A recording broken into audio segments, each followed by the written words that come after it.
D'àudio. Li hauries de posar l'ordenador amb aquest home? Sí, ara li parlo. No, encara no hi ets. Com que no?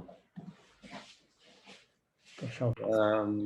Descripcions, et cedeixo la paraula, Julià, i quan Molt vulguis bé. pots començar. Gràcies. Molt bé.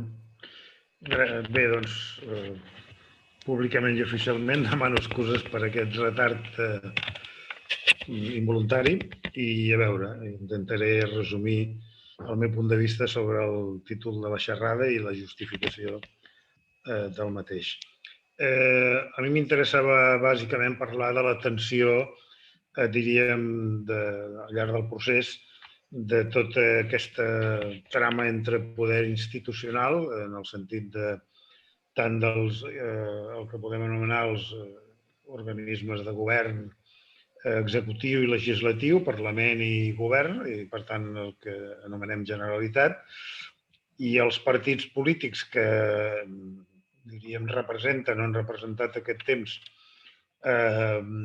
els interessos independentistes més o menys discutits, matisats i d'alguna manera posats a prova per la realitat, en el sentit de la seva coherència independentista última, i finalment el tema de l'organització popular, bàsicament en el límit entre aproximadament 2006, que és quan apareix la plataforma pel dret de decidir i es fa la primera gran manifestació, podríem anomenar autoorganitzada, és a dir, en la que agafa els partits polítics i les mateixes institucions, no molt pas canviats, sinó massa encara ficats en l'ordre de l'Estatut fallit, fallit no perquè s'ha votat, etc., però s'ha votat en unes condicions precàries de debat, l'ha votat una quantitat minsa de gent i no es pot dir que hagi estat un estatut precisament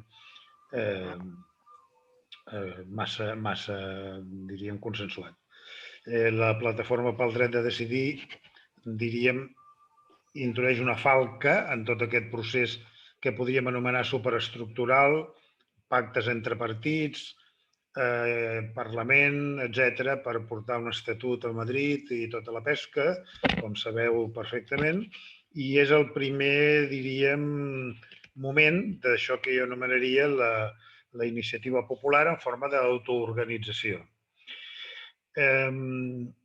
Llavors, jo parteixo de la següent cosa. Vivim una contradicció continuada entre el que podem anomenar allò que ens ve de dalt per part de la institució i allò que representa una presa de contacte de la pròpia realitat des de baix, a vegades per implementar o per complementar els passos que fan les institucions, per exemple, a través de les eleccions autonòmiques, etc. Però també quan aquesta situació des de baix pren la iniciativa i, per tant, condiciona les actuacions de les institucions i dels partits, llavors aquí, en aquesta contradicció, nosaltres ens trobem amb el següent. Històricament, com a mínim des del 1714, jo defenso, i no és una iniciativa meva únicament, naturalment, això els historiadors tipus Eva Serra ja ho han dit moltes vegades. Nosaltres, pel valor que tenien les institucions en el seu moment, al llarg d'aquests 3 segles, la institució de la Generalitat ha estat sempre en el punt de mira de la reivindicació com a forma pròpia d'estat, per dir-ho d'alguna forma. És a dir, com allò que representa socialment, històricament, econòmicament, políticament, la dinàmica social. I en aquest sentit, per tant, la nostra fidelitat és gairebé, no diré, òbviament, religiosa, però és substantiva, fonamental, essencial.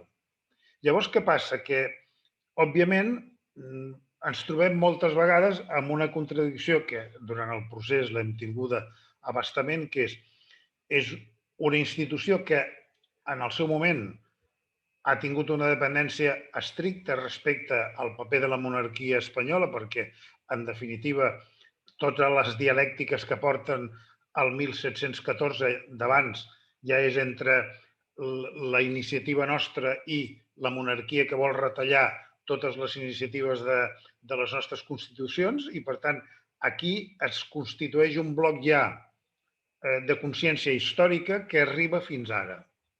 Però, clar, en aquesta fidelitat i aquesta lluita, evidentment, hi ha una contradicció fonamental i és que aquesta generalitat d'aquestes institucions depenen també d'un estat que les condiciona, les absorbeix, les reprimeix. En definitiva, com estem comprovant encara, intenta de totes que no esdevinguin aquell nivell de realització política històrica de poder del poble d'aquí, almenys de Catalunya. Què ha passat, doncs, al llarg d'aquest procés? Que hem viscut una tensió contínua entre les institucions i la iniciativa popular. Amb unes situacions de coexistència i de tensió fins a no la ruptura, però com a mínim ja el desencís, el desencant, o digueu com vulgueu, que estem vivint en aquest moment. Llavors, entre això que jo deia abans de la PDD del 2006, a través després de les consultes populars en els ajuntaments per la independència, la consulta del 9N, en fi, les eleccions plebiscitàries del 2015, etc., anem veient uns passos en els quals tendim a veure si realment fem coincidir el que podem anomenar aquesta iniciativa de baix d'ordre popular d'autoorganització amb allò que les institucions estarien obligades a absorbir, representar i tirar endavant. Llavors, en aquest sentit, podem dir que hi ha processos d'adaptació, de tensió, que arriben fins l'octubre del 2017, que veiem clarament com a una iniciativa popular que permet fer el referèndum de l'1 d'octubre, en el qual la institució, en aquest cas el govern de la Generalitat, formalment parlant, és a dir, en el sentit d'organització pública, és una certa política de transmissió, no és ell qui té la iniciativa. És política de transmissió d'allò que s'ha estat organitzant al llarg ja, en aquell moment de pràcticament una dècada. N'hi ha que ho fan començar a la famosa manifestació del juliol del 2010 d'Òmnium, que es podria dir que és la primera vegada que pràcticament a un nivell de masses al carrer la gent crida independència d'una manera, no diré espontània, però com a mínim inesperada. Però jo això ho faria començar ja, com torno a dir, des de la PDD del febrer del 2006, les consultes del 2009 al 2011 i tots els processos que continuen exigint consulta, exigint referèndum, posant l'autodeterminació pel davant, el dret de decidir, tot això. Llavors, aquest procés fa que les institucions hi hagi un moment, i això és un element clau, quan Mas es veu obligat a anticipar eleccions al 2012 perquè ja no ha pogut arribar des de la institució a cap pacte amb l'estat espanyol que permeti donar sortida a aquesta potència de la lluita popular, de l'autoorganització, de la consciència pública, que necessitem una cosa que ja no és l'Estatut. L'Estatut se l'ha encarregat, evidentment, al Constitucional, però, de fet, podríem dir, sense exagerar gaire, que ja era un pes mort. És a dir, aquell estatut del Zapatero i companyia, etc., amb el Maragall pel mig, el Mas intentant pactar amb Zapatero, neix pràcticament, diríem, és com un avortament i realment ja sabem, d'alguna manera, que la seva capacitat de fer un pas endavant històric és un mer acte de voluntat entre el PSOE d'allà i el PSC d'aquí i la immixció de Convergència en aquell moment per no perdre la iniciativa. Però des del punt de vista històric, aquest intent d'estatut ja és una cosa, ja és un llast, és un pes una mica mort. Per tant, el que fa el Constitucional no és altra cosa que, d'alguna manera, donar-li la puntilla des del punt de vista de l'Estat i nosaltres hi donem la puntilla des del punt de vista popular al juliol del 2010 a la manifestació d'Òmnium. I a partir d'aquí, la institució, és a dir, el govern de la Generalitat i el Parlament, intenten, en el 2012, a través de les eleccions anticipades, després el 2014 amb la consulta del 9N, que és una deformació d'una altra exigència, que era ja fer un referèndum.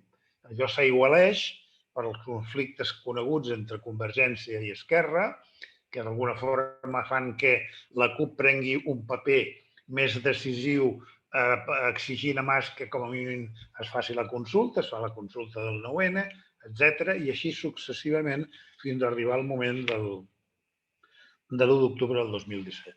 Fins a aquell moment podríem dir que hem estat vivint les tensions entre aquest carrer autoorganitzat d'una manera més o menys oberta i més o menys, òbviament, clandestina. És a dir, organitzar l'1 d'octubre si no hi ha d'alguna manera, una clandestinitat amb tot el tema d'organitzar l'afer, muntar el tema de les urnes i tot el sistema, diríem, de recompte de vots i les possibilitats de votar, sense allò, sense una actuació popular clandestina, diríem, no s'hagués pogut dur a terme perquè si ho hagués fet públic la Generalitat com a tal, hauria estat literalment ja reprimida com ho va estar a partir del moment que s'inicia tota la davallada des de l'octubre del 2017.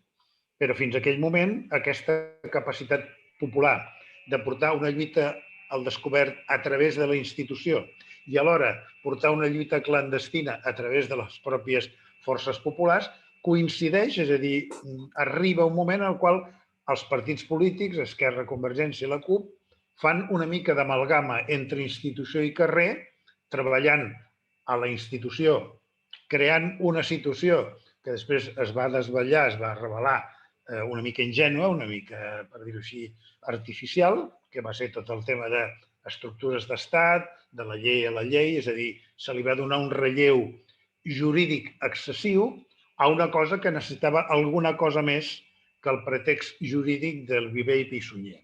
Necessitava un moment de força, en el sentit literal i no en el sentit merament violent, en el sentit de imposar no solament el fet de fer el referèndum, sinó de mantenir-lo, de consolidar-lo pels mitjans adients, els que fossin en aquell moment.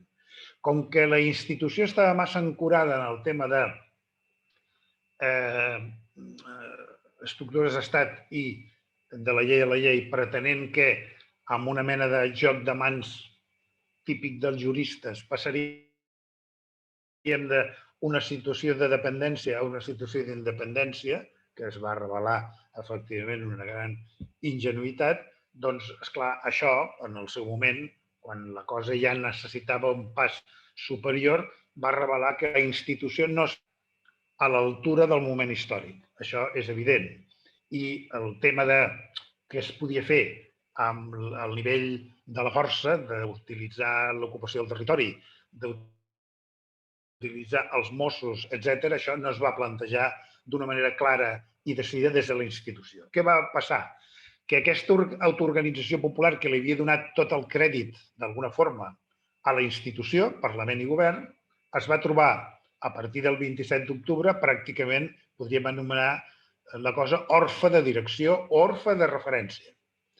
Llavors es va revelar que aquesta autoorganització popular patia d'una altra cosa, que és que aquesta fidelitat que jo deia històrica a la institució, a la Generalitat, que en determinats moments estimula i genera sobretot consciència històrica i capacitat organitzativa al voltant de la recuperació de la institució perduda, en el moment que això s'ha de transformar en una lluita política immediata pel poder, revela els límits tant de la institució com de l'autoorganització popular, que no té ella sola, per si mateixa, aquesta autoorganització, ni el lideratge, ni la capacitat estratègica ni organitzativa per imposar-se bé a l'estat repressor i opressor, bé a la pròpia institució que es queda massa tímida, massa cap aquí.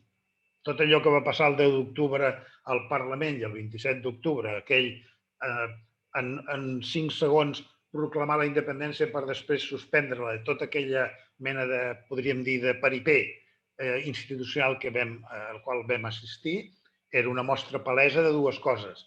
La institució no tenia, és a dir, estava massa, d'alguna forma, hipotecada per la pràctica autonomista de 40 anys i, per tant, no tenia un horitzó propi estratègic per anar més enllà i era incapaç, per tant, de fer el salt de l'autonomia a la independència gairebé automàtic, com es pretenia a través de la qüestió jurídica, i l'autoorganització popular no tenia, com es va demostrar el 3 d'octubre, si us recordeu, en aquell moment, si aquesta massa de gent immensa hagués tingut estratègia i lideratge propi, probablement no s'hauria limitat únicament a manifestar-se.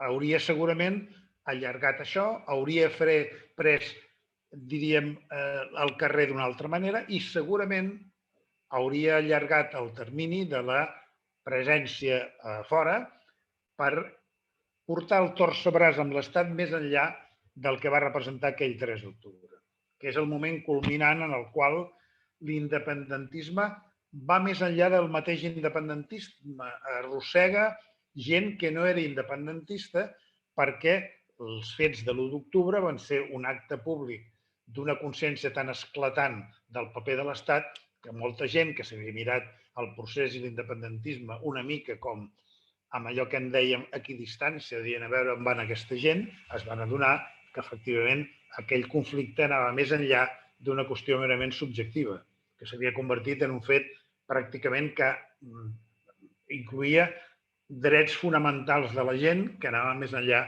de la reclamació independentista. Llavors, a partir d'aquest moment, del 2017 ençà, tornem a veure aquesta relació tensa o dialècticament conflictiva entre institució i el carrer perquè l'escenari polític l'ocupa bàsicament la institució i els partits. És a dir, a partir del 21 de desembre del 2017, quan acceptem d'alguna manera anar a unes eleccions sota un estat que es pot considerar d'excepció amb el 155, podríem dir que tant la institució com el carrer perden el que podríem anomenar el control de la situació. És a dir, esdevenen d'alguna manera subordinades a el que és la repressió, evidentment, de l'Estat, perquè no tenim capacitat de reacció contra això amb el mateix nivell de violència tant psicològica com pública, com institucional, com policial de l'Estat. No tenim ni les eines i, sobretot, no tenim el que podríem anomenar la consciència repressora, no tenim experiència d'estat repressiu nosaltres. Més enllà de tenir uns Mossos que vagin a fer desnonaments o que mantinguin l'ordre. No tenim una capacitat d'estat, diríem, per oposar-se a un altre en les mateixes condicions que fan els estats quan entren en conflicte. Per tant, en aquest sentit, perdem tant al carrer com a la institució la iniciativa i ens subordinem a això. I la gent, malgrat això, va a votar la institució. És a dir, tornem a aquella època en la qual ens posem a la defensiva, però com si muntéssim al voltant de la Generalitat del Parlament, votant altra vegada un 21 de desembre amb majoria independentista novament, fer un bloc al voltant d'una institució com la Generalitat, que ens ha fallat objectivament a l'octubre, però que malgrat tot és nostra. Aquesta dialèctica no l'hem pogut superar encara. És a dir, ens estimem massa, entre cometes, la nostra institució, perquè és la nostra, i considerem que no és una concessió de l'Estat, sinó que és una cosa que hem defensat històricament, però alhora, clar, resulta que quan la defensem d'aquesta manera, fervorosament, però no ens serveix del tot, ens quedem com qui salta una tanca i té una cama a una banda i una cama a l'altra. Es queda travat a sobre de la tanca. I nosaltres, a partir del 21 de desembre del 2017, a nivell popular, a nivell de consciència de la gent independentista, ens hem quedat d'aquesta manera. No podem passar a l'altre costat perquè hem perdut la iniciativa, ens hem desorganitzat, les entitats no han sabut agafar el relleu de la institució, que és un altre tema, tant a l'ANC com Òmnium, en aquest sentit, no eren institucions polítiques organitzades per assaltar el poder. Eren instàncies de mobilització i de conscienciació i d'extensió de la consciència del conflicte.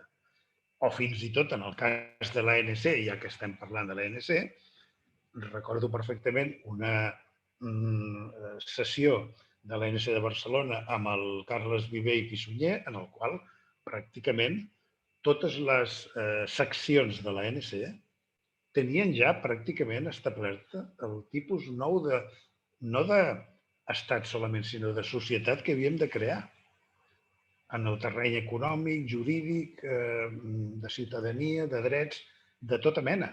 És a dir, es va desplegar una mena de, per dir-ho així, de nova planta nostra, des de la pròpia ANC, que era com dir, bueno, però això, si comencéssim demà ja tenim organitzat l'Estat i tenim organitzat la societat. Què faltava? Bueno, faltava imposar això. I com que Viver i Pissunyer, la idea que tenia era aquesta jurídico-política, de que a través de la llei a la llei ho aconseguirien, aquesta mena de, diríem, del que podríem anomenar lluna de mel, ens feia veure, o no ens permetia veure el cantó fosc de la lluita pel poder, que és la presa del poder. La presa directa del poder vol dir imposar la teva força sobre la força contrària, que no cediria de cap manera aquest poder per les bones.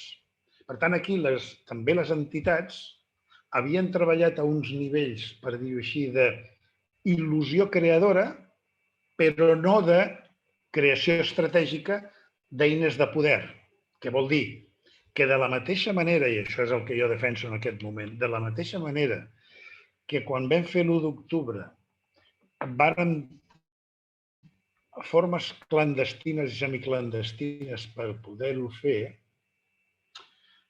per prendre, per dir-ho així, la iniciativa en termes de poder, has de tenir sempre unes eines semiclandestines o clandestines a les quals no tingui accés ni l'opinió pública, ni, òbviament, la policia, ni l'estat enemic, i fins i tot els nostres mateixos. És a dir, hem de tenir l'organització oberta i clara de les entitats i tot el que impliqui aquesta mena de presència pública per demostrar què tenim i què som, però a la vegada tenir instruments propis, com ha demostrat o com han demostrat aquests últims pràcticament 4 anys, que si no els tens, els altres t'imposen els seus, a través de la llei, a través de la presó, a través de la desinformació, de la mentida, del boicot, del sabotatge, de tota mena, tot allò que un estat qualsevol, no hi ha cap estat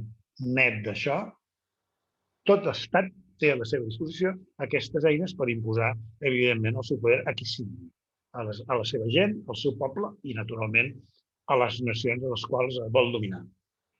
En conseqüència, portem ara, doncs des del 2017, 4 anys en els quals la gent, malgrat tot, malgrat la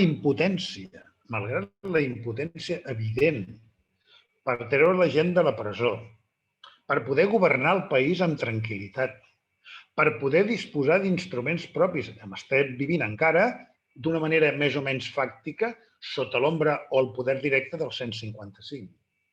Només cal mirar, per exemple, el tema del que seran els fons europeus i la manera de disposar d'això per entendre que no cal que diguin us apliquem el 155.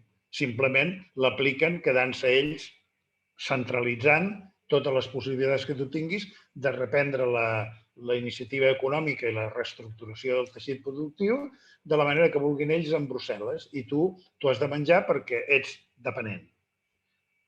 Tots els matisos que vulgueu posar a les formes de dependència actual hi caben en aquesta afirmació meva. Portem 4 anys sotmesos a un règim en el qual no és com diu molta gent, hem perdut el que teníem. Bé, és que què teníem? En el fons érem, els 40 anys d'autonomisme que han estat. Han estat simplement un ajudar contínuament a fer governs a Madrid i després rebre a canvi determinades qüestions que ens han ens ha anat bé a un nivell domèstic. Però quan hem volgut sortir d'aquest nivell domèstic per dir ara nosaltres volem ser nosaltres amb el poder, ens ha passat el que ens està passant. És la lliçó històrica del procés. Mentre et quedis en l'àmbit domèstic i vagis reclamant parcel·les que després, quan les vols reunir, no les pots executar com a poder absolut en forma d'estat, perfecte. Ara, quan tu això ho fas en un paquet i dius, jo ara vull constituir en un poder propi i amb autonomia i sobirania per fer d'estat, aquí ja topem amb una realitat de poder històrica que és la que és. Llavors, la meva tesi és que en aquest moment la gent, això que molta gent es deprimeix i que ja ho deixaria tot i que agafen esperits, jo crec que és un error d'anàlisi, diríem, que no se n'adona del que portem durant 3 segles. És a dir, hem estat lluitant contínuament amb una sabata i una espardenya per intentar no perdre el fil de la història, no deixar de ser nosaltres i mantenir les institucions i, quan toca el moment, intentar fer el pas endavant.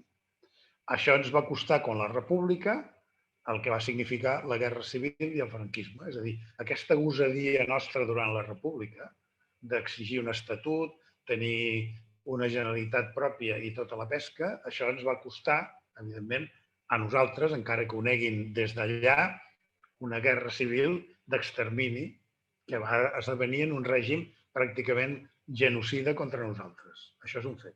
I ara ens trobem en una nova conjuntura en la qual hem tornat altra vegada amb una consciència històrica a reclamar allò, no solament que és nostre, sinó allò que volem que sigui únicament nostre, i tornem a rebre, en aquest sentit, aquesta mena d'exemple de les nostres limitacions històriques i fins i tot diria mentals. És a dir,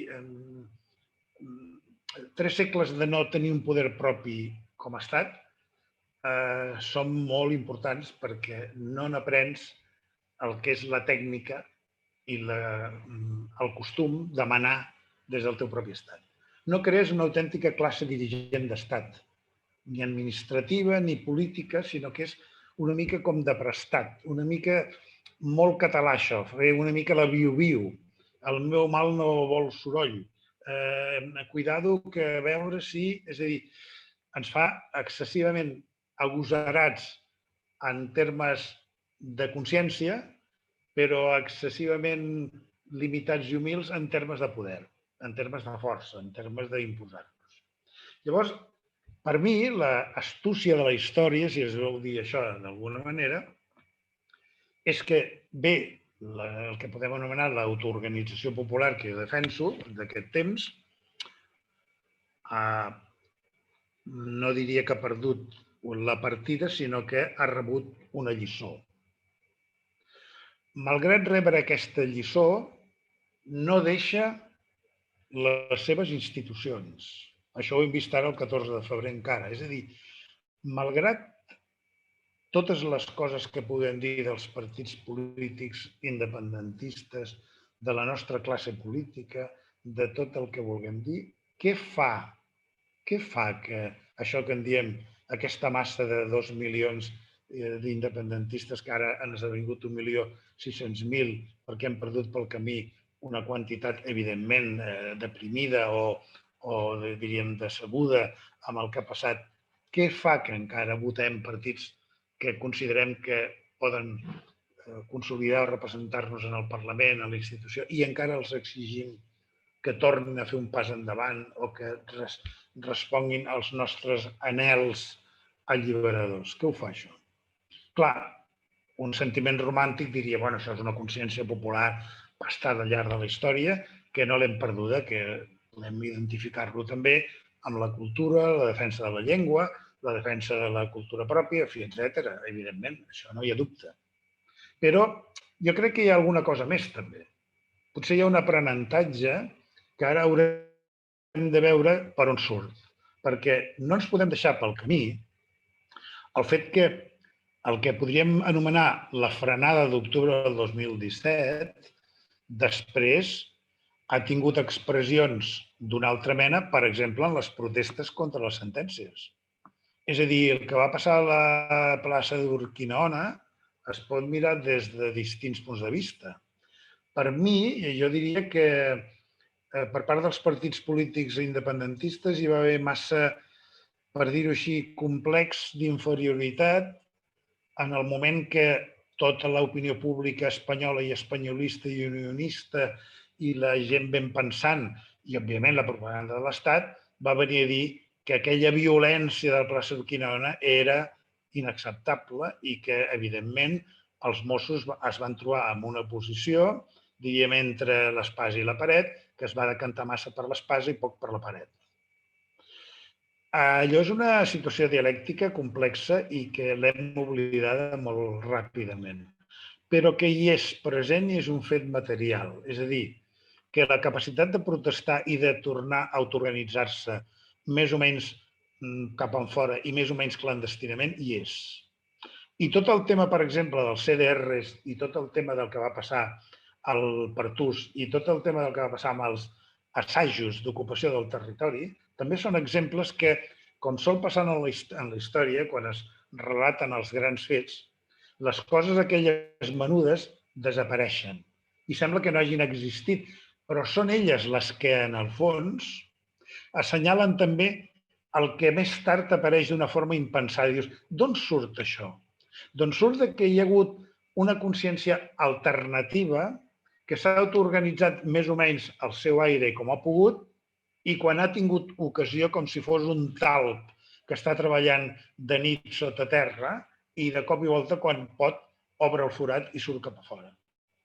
Això és una cosa també molt catalana, és a dir, el treballar en silenci per sota per anar fent forats que després, quan convingui, ens permetran treure el cap. Naturalment, un humorista diria sí, perquè ens el tallin. Sí, també és veritat, però no tots. No tots i no sempre. I d'aquesta experiència alternativa de la pròpia gent mobilitzada a Urquinaona, als CDRs, els que encara resisteixen a Meridiana i els que encara estan lluitant contínuament quan hi ha processos judicials, etc. Tot això encara, jurídicament i políticament i democràticament, té un pes que permet que no ens puguem considerar vençuts. Hem perdut una batalla, però no hem estat vençuts. Aquesta és la meva tesi. I jo crec que llavors, políticament, el que ens està passant ara és que els partits, primer, òbviament, per als efectes de la repressió directa sobre la seva gent. Naturalment, les mateixes institucions, és a dir, que Jordi Sánchez, que era president de l'ANC, i que en Jordi Cuixart de l'Òmnium estigui a la presó, és el que és. I, evidentment, que tinguis uns consellers i una presidenta del Parlament a la presó és el que és. Això és un fet. Per tant, aquesta repressió és evident que ha tingut uns efectes, diríem, importants. I els partits amb això s'han arrugat, podríem dir-ho així, o s'han posat a la defensiva per no rebre més. Val, d'acord. Però, en canvi, han continuat sent maquinàries electorals i han mantingut també la seva gent al govern de la Generalitat, en governs més o menys provisionals amb una sabata i una espardenya, i han mantingut, per tant, la seva activitat com a partits. Per què han deixat el carrer? Per què podem dir que els partits li han donat l'esquena al carrer en aquesta fase des de l'octubre del 2017? Això es pot matisar i es pot discutir i els partits dirien que això sí, però no és el que sembla.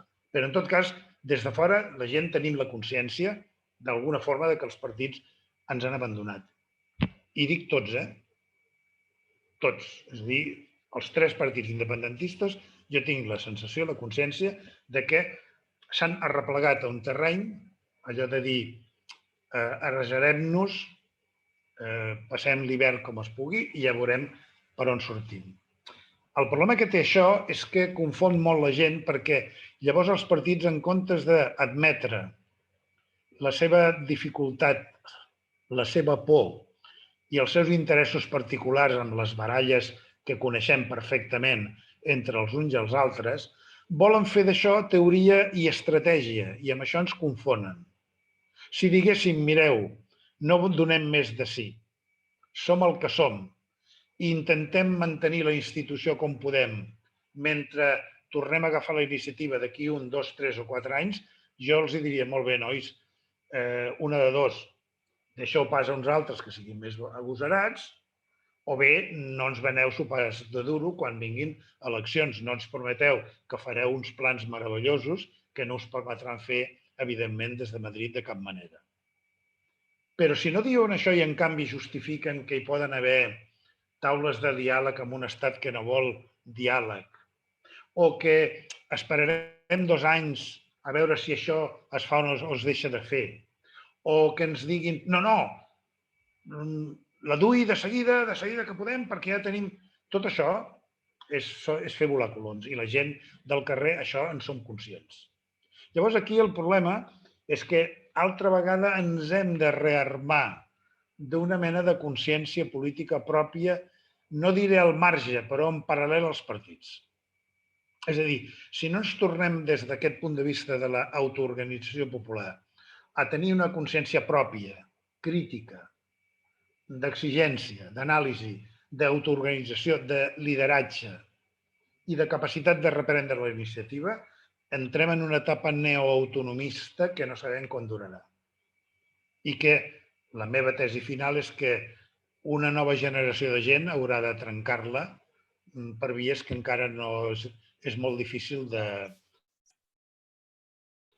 de preveure, però que si no es dona una nova generació de gent que superi el trauma i els límits del que ha estat el procés, aquest neoautonomisme i aquesta mena de partits autosatisfets anant al Parlament i tenint això que en diem una majoria independentista pot durar, no diré dècades, però pot ser ja un procés que ens obligui a fer un altre treball de clandestinitat, de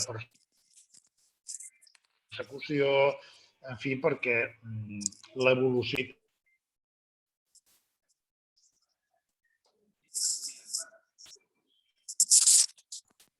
Julià, perdona, no et sentim. No sé si has tocat tu el micro o t'has silenciat tu sense voler, però ara no et sentim. I ara? Ara sí, ara sí. Val. On m'havia quedat? Fins on m'havíeu escoltat? L'última frase no hem sentit, l'última frase. Doncs no, el que venia a dir és que llavors, si entrem en aquesta situació que no sabem quan pot durar, evidentment, diríem, l'estat espanyol, la seva evolució no és precisament, objectivament parlant, no ja de fer una taula de diàleg, sinó d'augmentar els nivells de repressió. És a dir, el possible canvi de govern que hi pugui haver a Espanya ja no serà més cometes progressista del que ha estat ara amb el PSOE i Podemos. Per tant, tot el que vingui darrere d'això és un estat espanyol encara més repressor directament contra el catalanisme i, naturalment, la seva expressió independentista. Per tant, això ens obligarà a buscar noves formes de lluita que l'haurem de crear, inventar, reinventar, generar des de nosaltres i crear nous instruments que encara no tenen nom o que encara no tenen, d'alguna forma, ni tan sols traçat l'itinerari. Però ara com ara, si seguim amb aquesta tònica actual, entrem en un empantanegament que pot durar anys. Si em dieu, i tu què preveuries? Jo ara no seria capaç d'endevinar per on anem. A diferència del Vicent Partal, que l'altre dia a VilaWeb en un editorial deia que l'independentisme es torna a rearmar i que Acció per la República i que els nous CDRs i que el Consell per la República, tot això, jo encara no tinc dades suficients ni coneixement ni prou coneixement per poder dir que això representa un reprendre la iniciativa. No ho tinc del tot clar. Crec que això és una feina molt dura i que pot durar temps, perquè va costar molt muntar tot el que vam muntar entre el 2006 i el 2017 i refer això no es pot ja, perquè l'Estat ha pres nota, ha pres la iniciativa repressora i ens té agafats pel coll i ens vol ofegar. En el moment que tornem a intentar diríem, desprendre'ns d'aquesta mena de grappa que ens agafa, d'aquesta mena d'aferrament que tenim al coll, apretarà més. I nosaltres llavors hem de tenir nous instruments per desfer-nos d'això. I aquests no els veig jo ara. I crec que en aquest sentit, torno al meu començament, ara la institució, en forma de govern de la Generalitat, Parlament i partits, no ens ajuda. No ajuda d'això.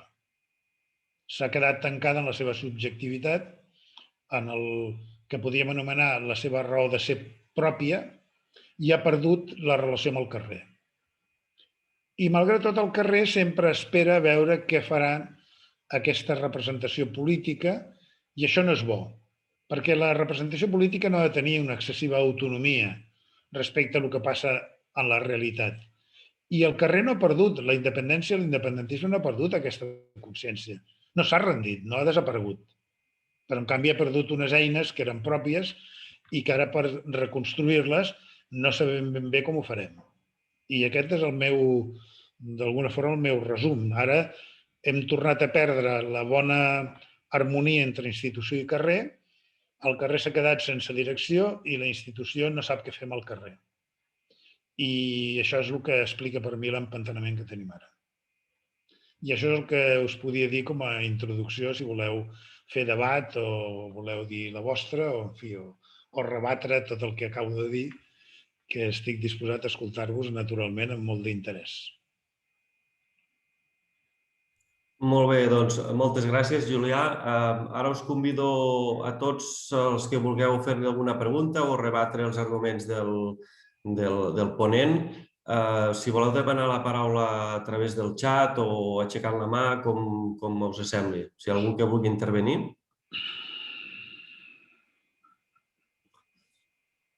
Mentrestant, si em permeteu, et faria jo mateix una pregunta, Julià, que fa referència... Bé, estic molt d'acord amb el que dius de que cal una organització clandestina que pugui organitzar un nou embat, perquè si no, no ens en sortirem. Està clar que jo sempre dic que un vaixell no el pots fer al mar, un vaixell l'has de fer a les darassanes i quan està a punt, aleshores el pots ficar al mar.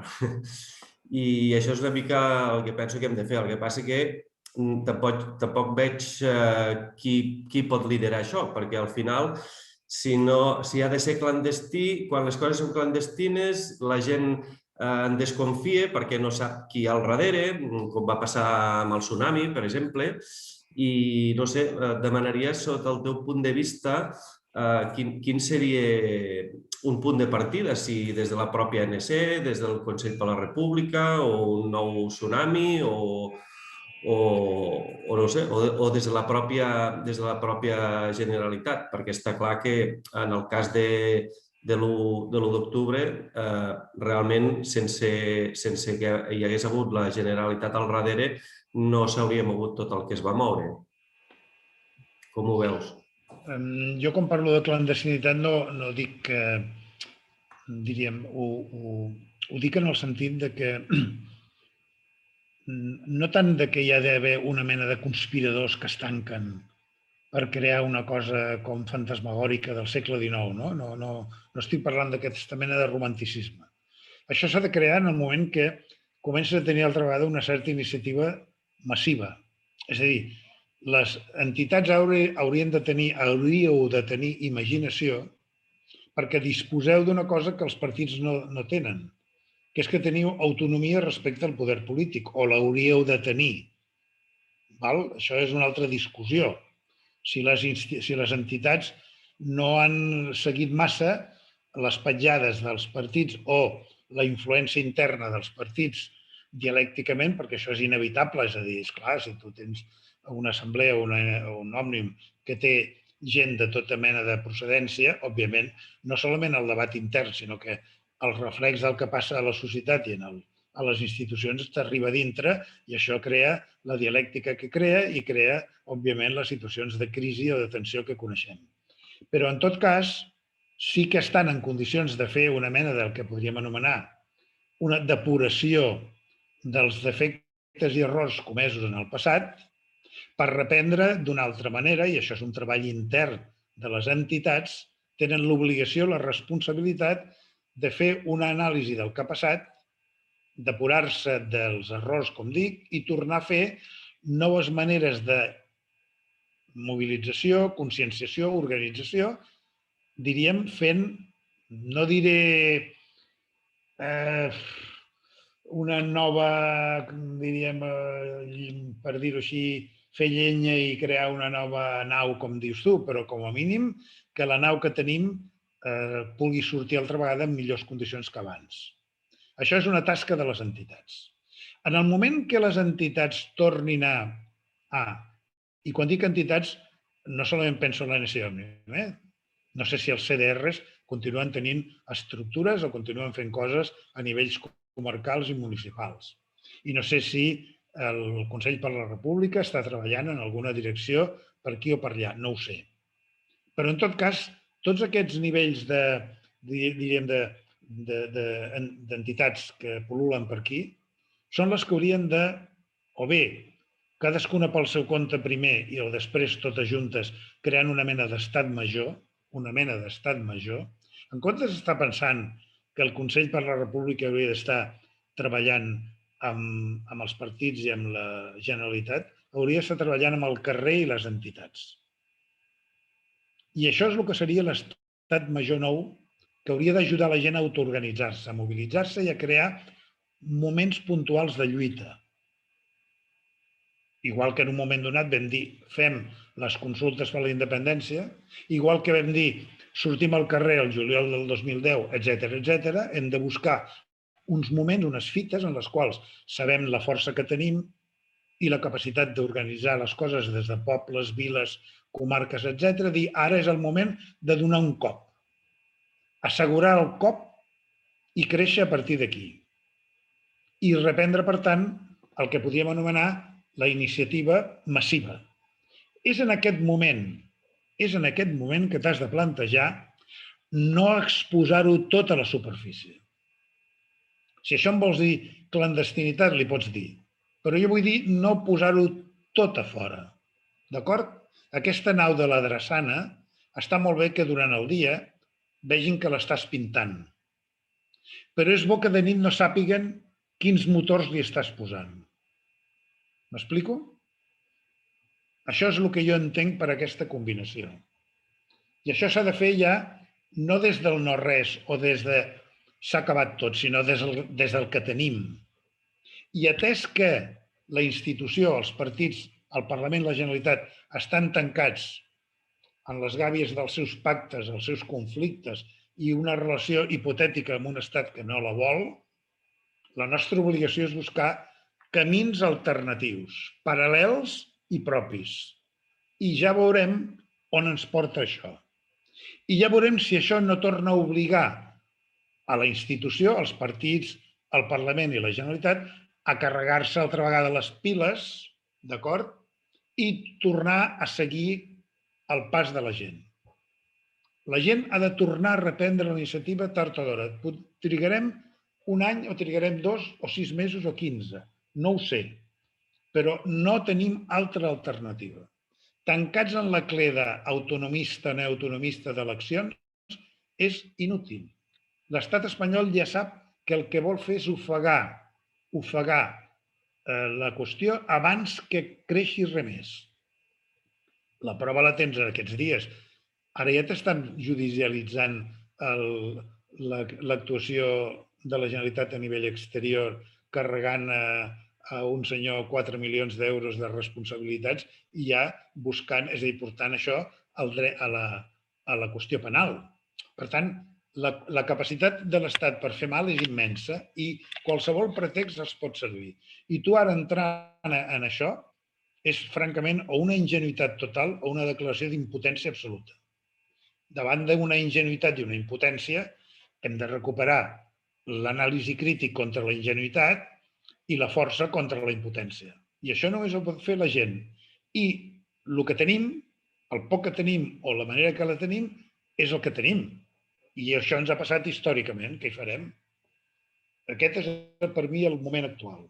Per tant, aquí les entitats, totes les que siguin, torno a insistir, Consell per la República, ANC, Òmnium, CDRs i tot el que funcioni per aquí, haurien de tenir una mena d'instrument propi d'un estat major autònom per anar discutint, creant i generant les noves iniciatives d'organització popular. Aquesta és la meva idea.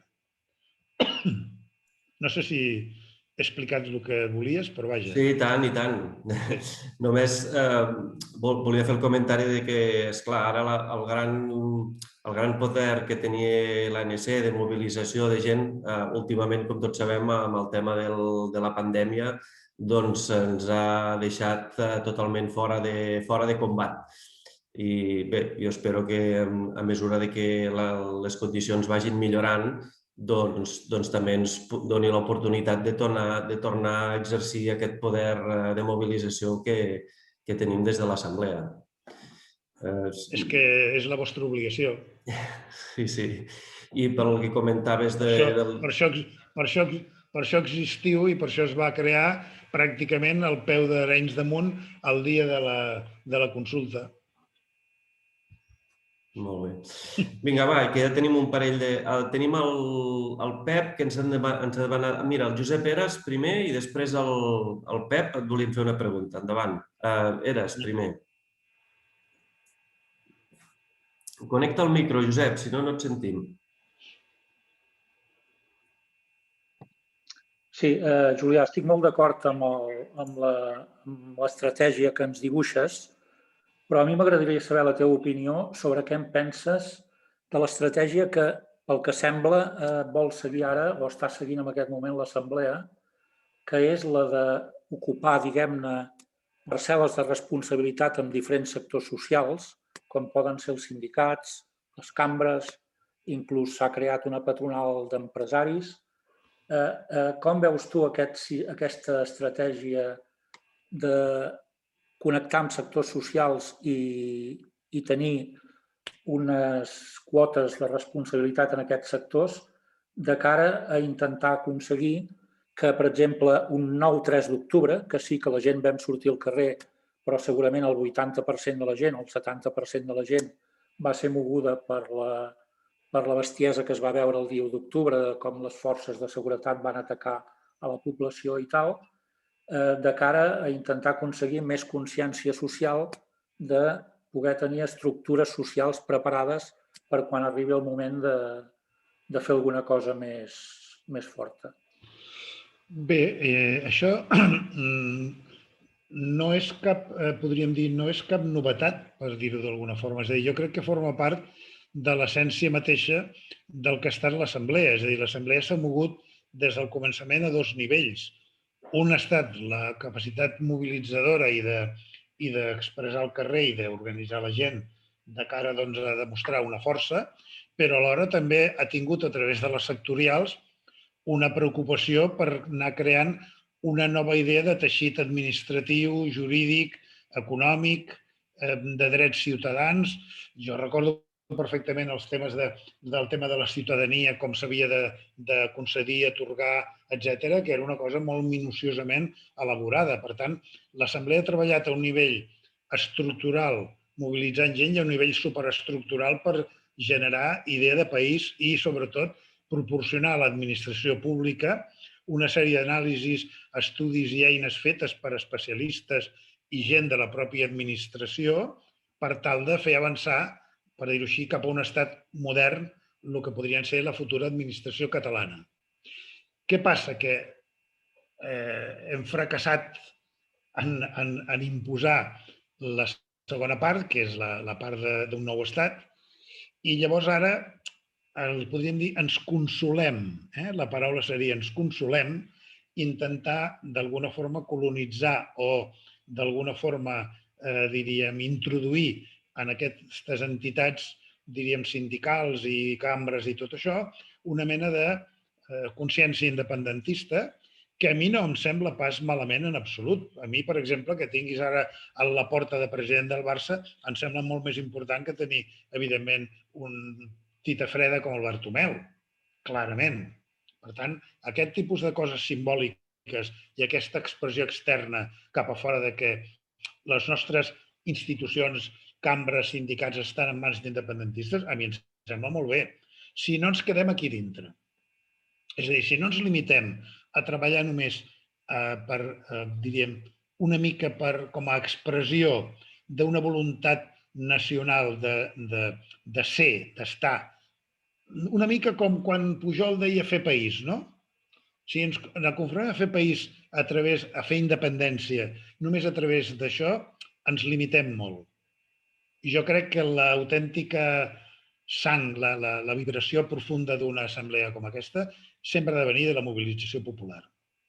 I poden coexistir perfectament, una cosa no exclou l'altra. Però admeto que en aquest moment el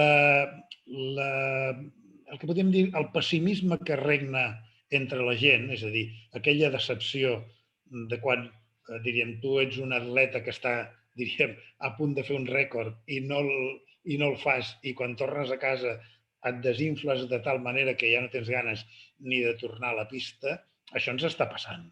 I això influeix en els partits, influeix en les entitats, influeix a tota l'opinió pública.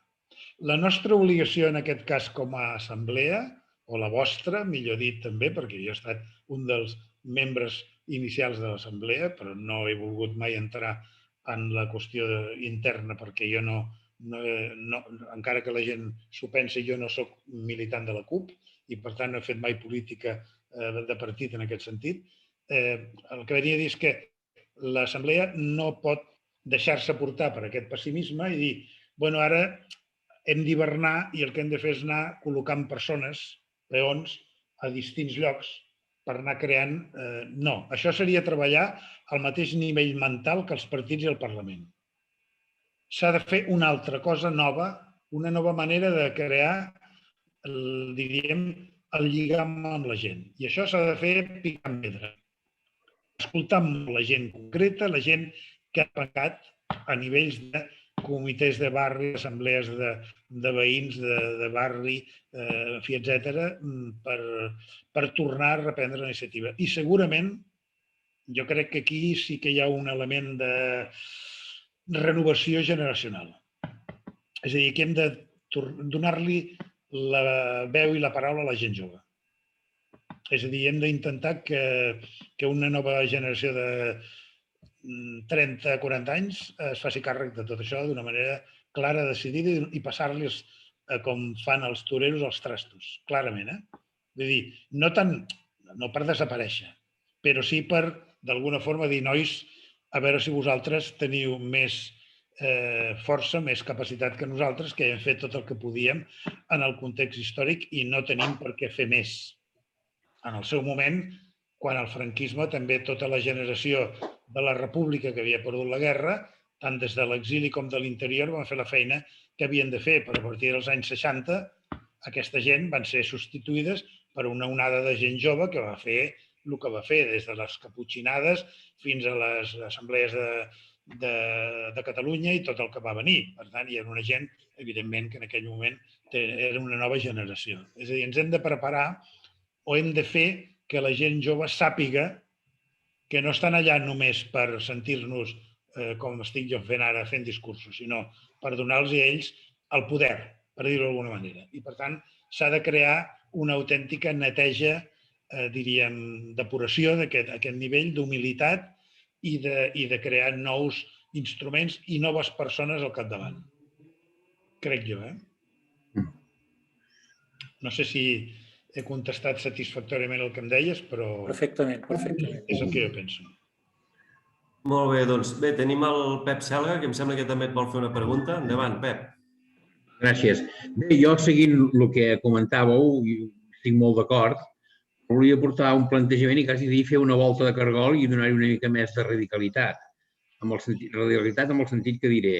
Jo, em sembla, tinc la sensació que no és que el moviment aquest que ha passat de l'octubre, tot el que ha passat des del 2006, ho analitzen per el no a l'Estatut, jo diria que hem descarregat l'energia quàntica, per dir-ho així, que hem acumulat durant 150 anys de catalanisme. I el que trobo jo és que tinc la sensació que estem morts, perquè vulguis que no, des des de la Setmana Tràgica, que si després el Primo de Rivera, que si després l'Estatut, com que hem sobreviscut en dictadures, no havíem arribat mai a descarregar tota l'energia.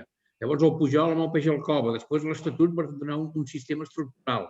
Quan això es desmunta, amb tota l'energia, descarreguem el catalanisme i ara estem al mateix punt. Però de l'anàlisi que fan hem de construir l'independentisme. Jo crec que si no fem una profunditat cultural de veure com el construïm, encara estem amb un peu amb el catalanisme. I fins i tot, la meva pregunta és aquesta, jo crec que fins i tot les institucions que has parlat ja estan totes mortes, nosaltres també, perquè s'han de fer noves.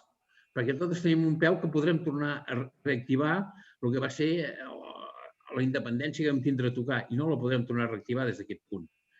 Només la podrem reactivar, a no ser que hi hagués una crisi sistèmica. Si hi hagués una crisi sistèmica podríem tornar a sortir al carrer i arrossegaríem a tothom. Però el sistema econòmic, si no s'enfonsa i hem de tornar a activar, jo crec que culturalment, no sé com s'ha de fer, però hem de constituir una base cultural com al seu moment va ser el catalanisme. L'hem de reconstruir ara des dels altres paràmetres del segle XXI. Aquesta és la pregunta. Vull dir, crec que les institucions que tenim, aquesta és la pregunta directa, creus que poden ser possibles que l'Assemblea, els CDRs... No, perquè estan posicionats en el passat ja. Ens ha passat per sobre, s'ha accelerat tot. Aquesta és la pregunta concreta. Home, això és posar-nos de cara, vaja, al caire de l'abisme ja. És a dir, jo sí, a veure, jo en privat, si tu i jo estiguéssim sols, et donaria la raó. Però públicament no puc fer-ho, això. No, sigui de bon rotllo. No, públicament no, perquè tenim una responsabilitat amb el país que hem de treballar amb el que tenim encara. Tenim vida pròpia. Vull dir, d'acord que aquestes institucions, a veure, objectivament, mortes. A veure, si tu tens una quantitat de gent, diríem, al llarg del temps estable, amb una consciència determinada que va fent tot el que ha fet fins ara, donar-la per morta no es pot fer. Perquè si no hauries de matar la societat. I la societat no està morta. La societat no està morta. Les societats no moren així, diríem, per un fracàs d'aquesta mena. No és això. El que podem dir és quina mena de contradiccions del món mundial que tenim ara dintre de casa i, entre altres, com has dit molt bé, qüestions culturals que impliquen tots els canvis que segurament haurem de viure a partir d'ara, som capaços nosaltres de convertir-los en instrument d'elaboració pròpia. Aquí jo et donaré la raó que jo no trobo ni pensadors, ni think tanks, ni fundacions, ni acadèmies, ni res d'això que ens estiguin en aquest moment portant cap a una nova definició d'una culturalitat independentista que no sigui mera aplicació tecnològica o econòmica. És a dir, el que faria, per dir-ho així, un conseller, el mestre de l'Artadi, el de Llonsis, el Collell. És a dir, no va més enllà d'això, que és una adaptabilitat del país als corrents mundials d'ordre econòmic, a la nova economia, l'ecologisme, l'economia verda, el cotxe elèctric, les innovacions tecnològiques, tot això. Ara això no et diferencia de la cultura que poden fer els italians, els francesos o els espanyols amb aquest mateix material. La pregunta és, què tenim nosaltres, històricament com a poble, culturalment, capaços d'agafar això i convertir-lo en una nova, és a dir, el que va fer el catalanisme amb el noucentisme, si tu vols dir-ho d'alguna manera. És a dir, posar al dia tot el capital acumulat al segle XIX i posar-lo al dia en termes d'una visió del país més o menys idealitzada, més o menys elitista i més o menys també institucionalitzada, com sabem molt bé amb la mancomunitat, etcètera, però eficaç per donar al país una idea de si mateix, una idea històrica de si mateix. Això no ho tenim ara. I amb això jo seria pessimista. Jo voldria dir en aquest sentit, i coincideixo amb el que has comentat, que si tu t'hi fixes, tant les dretes com les esquerres, parlo independentistes, no surten de la dialèctica Barça-Madrid. El Barça-Madrid està dimensionat estant a Espanya. Estan fora d'Espanya no existeix el Barça de futbol de club i el Madrid. No dimensionen el país ni socialment, ni sindicalment, ni financerament, ni políticament pensant només en el país. Ho pensen amb el Barça-Madrid, amb rivalitat amb Espanya. Nosaltres no hem de ser una petita Espanya, hem de fer una política cultural que ens pugui autodefinir amb sustentabilitat en el món. Sí, no, jo hi estic d'acord, però jo, per exemple, veig unes tendències, és a dir, jo ara fa 4 dies comentava una cosa que a mi em produeix un malestar notable. Una noia que és la... Ara et diré com es diu, o com li diuen.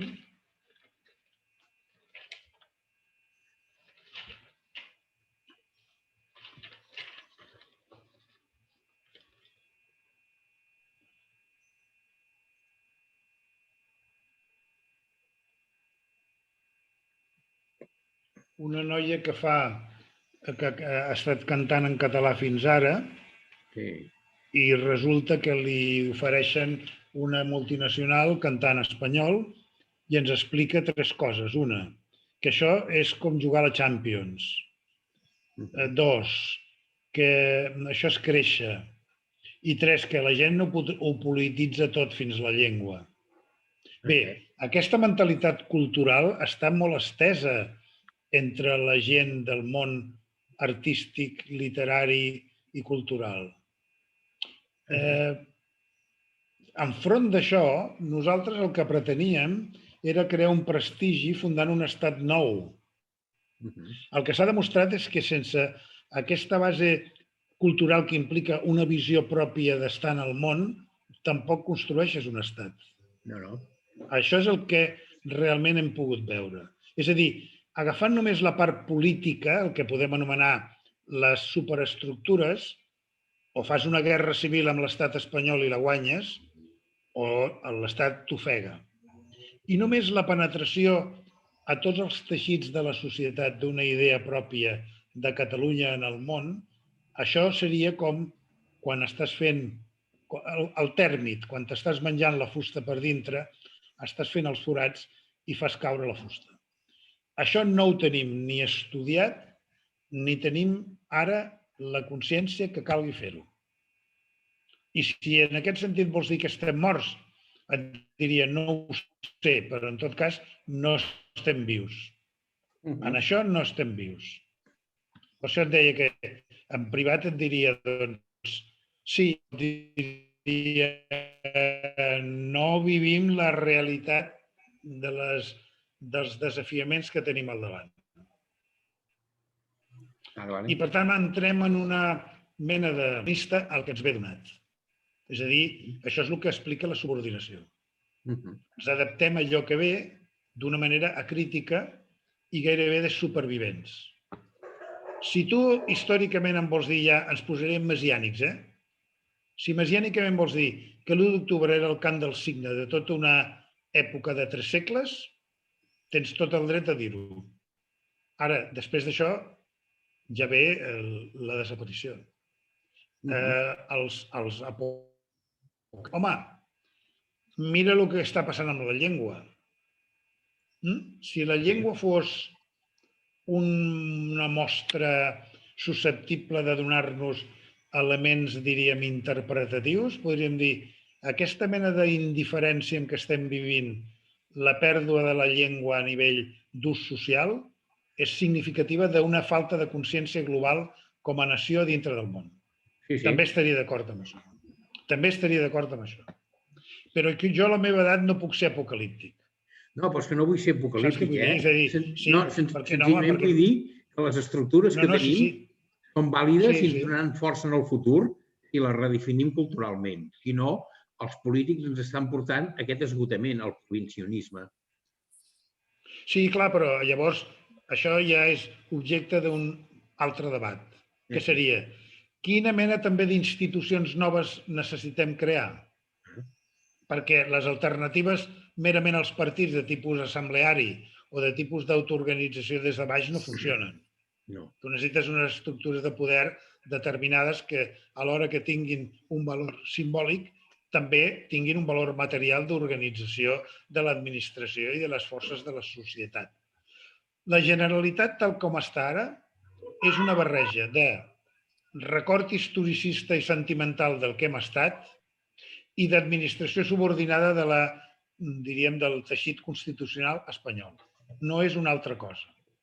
Si en aquest sentit vols dir que està morta, et diré, bueno, doncs sí, podria ser. Podria ser, sí, podria ser.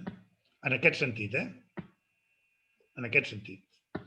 I aquí sí que tenim la ceguesa de la nostra classe política que no ha sabut veure al llarg d'aquest procés entre el franquisme, la monarquia, l'autonomisme i la situació actual per on anaven les coses. És a dir, jo ara per contestar-te el teu, per ser radical com tu, et diria és que la Guerra Civil i els 40 anys de franquisme van ser un afer històricament tan decisiu que ens va canviar absolutament no ja el que havíem fet, sinó el que havíem de fer en endavant.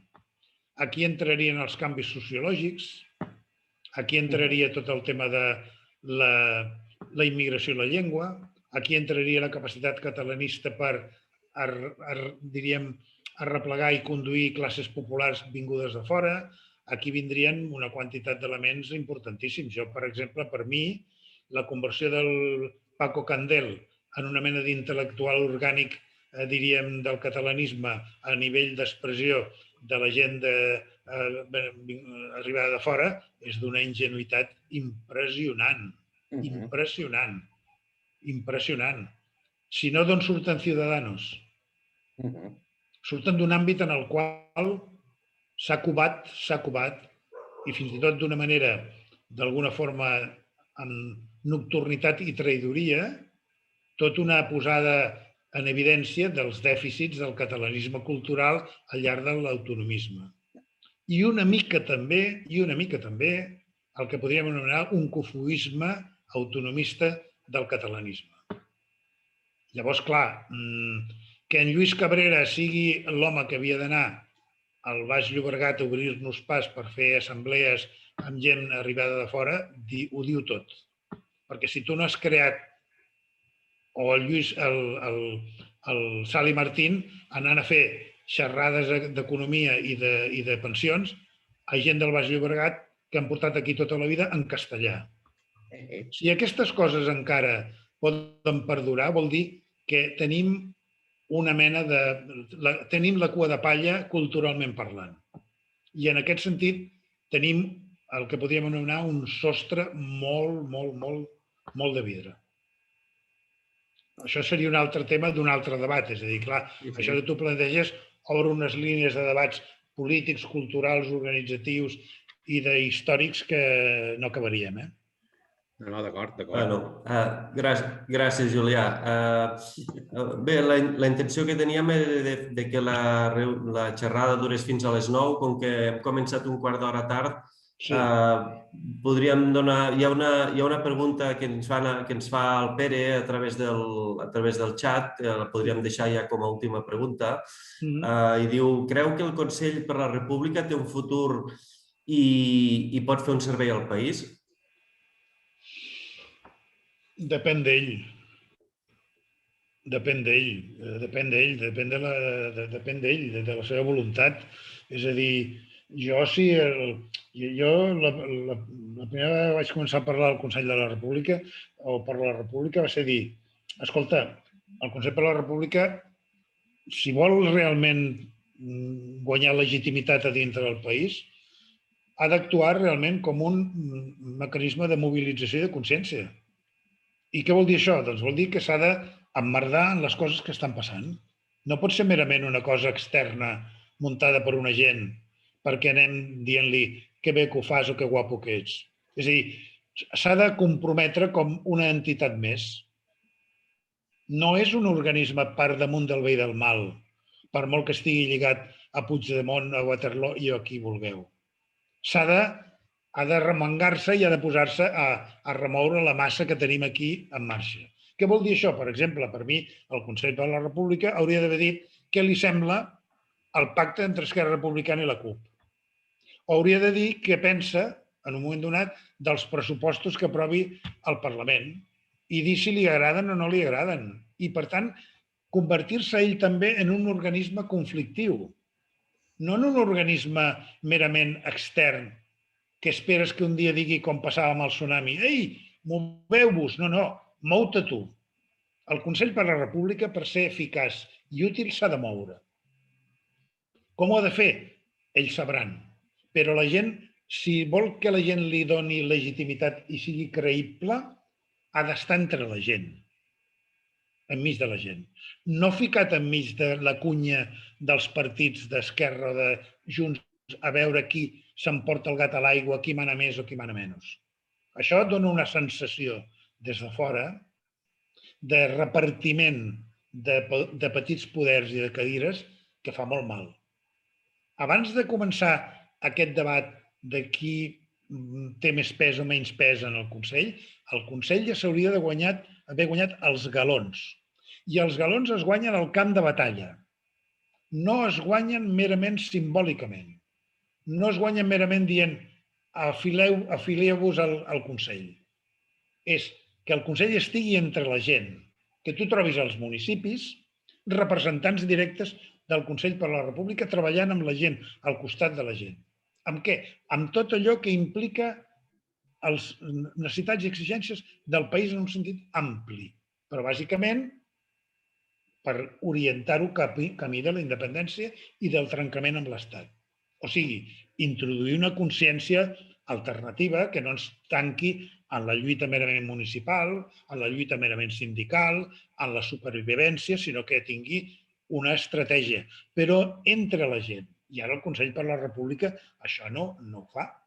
I mentre no faci això, és un organisme que ens pot fer més o menys gràcia i pot tenir més o menys iniciatives, sobretot a l'exterior, perquè, clar, no oblidem que a fora el treball que ha fet Puigdemont i els exiliats és importantíssim per mantenir tot el tema de Catalunya, el que podíem anomenar la situació europea i en relació amb el tema dels empresonaments i tota la pesca. Però el Consell per la República ha de ser alguna cosa més eficaç. I jo, en aquest sentit, jo com a persona del carrer, no li trobo, és a dir, si em demanessin apunta't al Consell per la República per tenir el carnet, a mi em costa molt saber, més enllà de la cosa merament nominal, per fer què. És a dir, si em diuen a tu toca de fer això en l'àmbit, per exemple, cultural. Parlem-ne. Si el Consell per la República té una idea sobre què ha de fer el món cultural en aquest moment a Catalunya, parlem-ho. Però té alguna idea d'això? Té alguna idea de què s'ha de fer en l'àmbit, per exemple, de la lluita econòmica? Si el té, ha de parlar amb la gent que està implicada en el cooperativisme, la gent que està implicada en les lluites sindicals, en les reivindicacions col·lectives, i dir-hi la seva. I fer que la gent també actuï de manera coherent amb allò que es discuteixi. On es discuteix això? Enlloc. El Consell hauria de tenir assemblees internes aquí, a dintre del país, que ens representessin i que permetessin anar-hi, com ha fet l'ANC, com ha fet Òmnium. No pot fer-ho d'una altra manera. Ara, si es queda només en una representació dels partits, els límits dels partits els coneixem de sobres. Són els que ens han portat fins aquí, amics meus. Per tant, això és una mica, d'alguna forma, un cercle viciós tancat en les parets de la representació política, però no eficaç per mobilitzar gent. Aquesta és la meva opinió. Per tant, depèn d'ells. Depèn de que, insisteixo, s'emmerdin amb la realitat. Molt bé. Moltes gràcies, Julià. T'hem anat perdent la imatge, suposo que estaves il·luminat en llum natural i s'ha anat fent de nit i quasi bé no et veiem. És que tinc el llum massa fora d'aquí. Ves-lo al donar llum. Perquè no sembli un fantasma. Escolta'm, perquè no sembli un fantasma, poso el llum i així em veureu. Molt bé, molt bé. Doncs res, de totes maneres, agraïm la teva intervenció, la teva predisposició per col·laborar amb l'ANC i bé, donem la xerrada per conclosa. El Carles us comentarà les xerrades que tenim a partir de la setmana que ve. No sé si em veieu millor ara. Ara sí, una mica. Em veieu ara una mica més? Sí. Doncs farem la cloenda de la xerrada avui, agraint amb el Julià la seva participació i recordar-vos que el cicle continuarà amb la segona xerrada el dijous de la setmana que ve, a la mateixa hora, 7:15, pel canal aquest de Zoom, també igual, amb el mateix codi d'accés, i serà a càrrec del Josep Lluís Carot Rovira, exvicepresident de la Generalitat, que la seva xerrada es titula La Triple Aliança, en la qual desplegarà una mica el que és la seva idea del que s'hauria de ser una aliança guanyadora entre els diversos agents que es mobilitzen al país. I bé, en tot cas, agrair-vos la vostra presència a la xerrada. Esperem que us hagi agradat i que n'hagueu pogut extreure elements que us semblin interessants i esperar que us pugueu connectar també la setmana que ve per la propera xerrada i per les que venen fins al 17 de juny. Recordar-vos que les dues últimes, si tot va bé i la situació sanitària ens ho permet, ja seran en format presencial. Doncs res, moltes gràcies a tothom i bona nit a tothom. Gràcies.